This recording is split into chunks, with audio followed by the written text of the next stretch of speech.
and Executive Director of Health and Community Education at Piedmont Healthcare.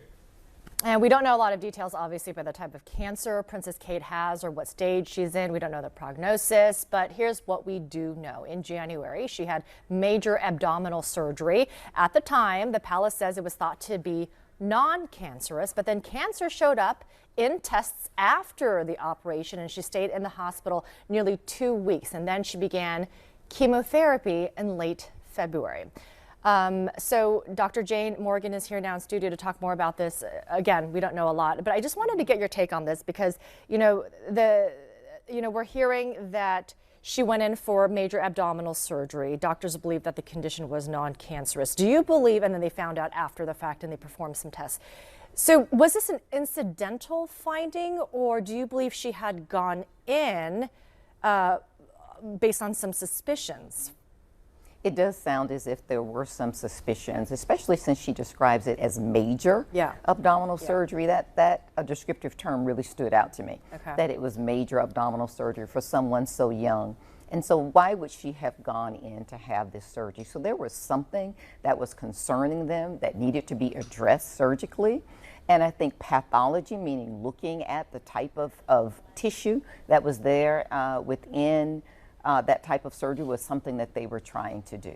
That was part of it. They probably were not expecting perhaps it to be cancer, those results to be cancer, but it is always a possibility, and unfortunately that's what it seems to be in this case. So it does seem to be less of an incidental finding. Of course, we can't rule it out entirely, but for some reason she already was scheduled for what she describes as a major abdominal surgery.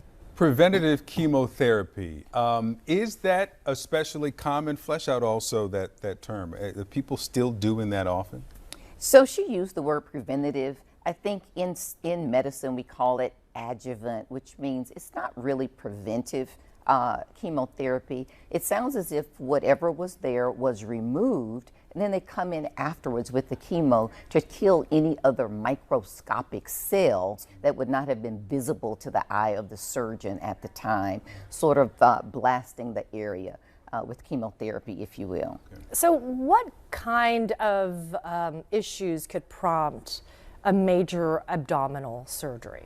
And so, this term abdominal, I'm not certain what she means by it. So abdominal surgery could be many of the organs in the abdominal cavity: the liver, the pancreas, the gallbladder, the spleen, the intestines, the colon, but also the reproductive organs, the uterus, the ovaries, the cervix. And so all of that maybe is included, and what that means is unclear. We certainly see an increase rate of cancer, unfortunately, in people under the age of 50 and under the age of 40. We see this continuing to rise, especially with colon cancer.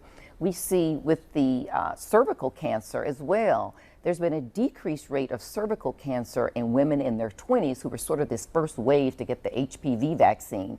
But beyond 20, 30s and 40s and 50s, we still see slight increases in cervical cancer. And again, this human papilloma vaccine, the HPV vaccine, 90% protects you from cervical cancer, and men as well would need to get the vaccine because they can transmit the virus to their wives or their partners and increase their risk of cervical cancer. Of course, I'm not saying it's cervical cancer, but this is part of all that perhaps she is describing when she says abdominal cavity. Lots of things in the abdomen, the pancreas as well. It's important because, in the interest of transparency, we don't know what type of cancer it is. She has kept that private.